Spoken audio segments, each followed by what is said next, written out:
Oi, tudo bem com vocês? Graça e paz, uma ótima noite.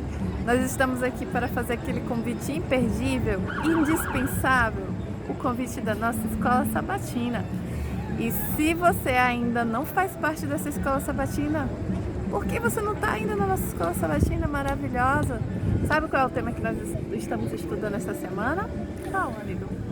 Boa noite, graça e paz. Nós vamos continuar estudando sobre o que é o pecado, é a definição do que é pecado. É claro que nessa segunda lição do que é o pecado, nós vamos dar uma ênfase para o contraste entre o nascimento de Jesus e o nosso nascimento, entre o caráter de Jesus e o nosso caráter. Perguntas como, por exemplo, tinha Jesus tendências para o pecado? Propensões? Ele tinha alguma inclinação para o pecado? Porque se ele tivesse, então ele mesmo precisaria de um redentor. Porque pecado, nós já definimos ele na lição anterior, não somente como transgressão, mas como natureza, como desejo, como propensões e tendências, inclinações. Quer ver uma outra coisa importante? As pessoas ficam muitas vezes detidas à discussão sobre se Jesus assumiu uma natureza pré-lapsariana, ou seja, com a carne de Adão antes da queda, ou pós-lapsariana, com a carne de Adão depois da queda. E elas se prendem a isso. E muitas vezes muitos cristãos querem imitar o exemplo de Jesus somente em começar a obedecer aquilo que ele ordenou, mas não creem que precisam de fato de um Salvador, por conta de uma definição equivocada sobre o que é o pecado. Jesus, na verdade, ele vem como Salvador, libertador, ele não deixa a sua divindade no céu, ele vem como divino e humano, 100% divino, 100% humano, para ser o nosso Redentor. Você crê realmente que quando Cristo liberta, Ele liberta completamente do pecado? Porque se verdadeiramente Ele libertar, seremos livres. Então somos livres de quê? E é sobre isso também que nós precisamos entender. Do que é que o Senhor quer nos livrar? Será que é apenas dos atos? Ou o Senhor quer modificar o nosso coração? Ou o Senhor quer colocar um coração novo e tirar o coração de pedra? Colocar um coração de carne, um coração vivo.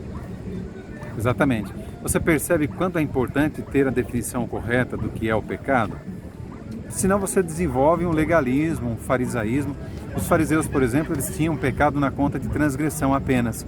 Quando Jesus apresentou o Sermão da Montanha, foi a maior frustração religiosa de todos os tempos para esse grupo de fariseus.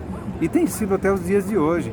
Por exemplo, você imagina que o furto é apenas ir ali e roubar literalmente o celular de alguém, por exemplo.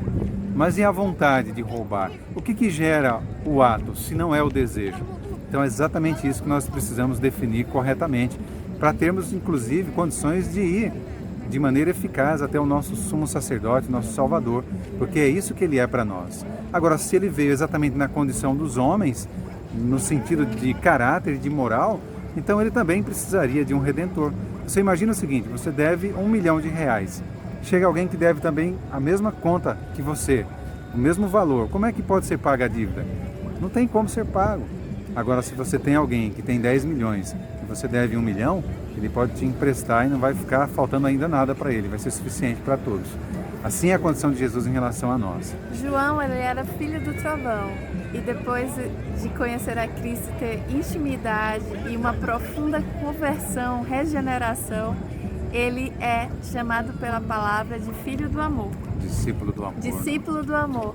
Então, como isso é possível? Se não por um milagre, por uma transformação completa, por uma plenitude de vida que foi colocada no lugar onde antes era a morte, era um sepulcro caiado. Exatamente.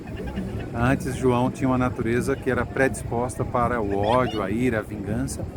E ao contemplar o Filho de Deus, ele foi sendo transformado e recebeu essa natureza divina que é predisposta para amar, perdoar, para fazer apenas o bem. Então é isso, é maravilhoso. Se você perder um estudo como esse, você vai perder muita coisa. Sim. Então fica aqui o nosso convite. Com certeza, gente. Eu espero vocês lá. Nós esperamos vocês lá. Um grande abraço. Deus abençoe. Amém. Deus abençoe a todos. Que Deus esteja com todos vocês. Graça e paz. Amém.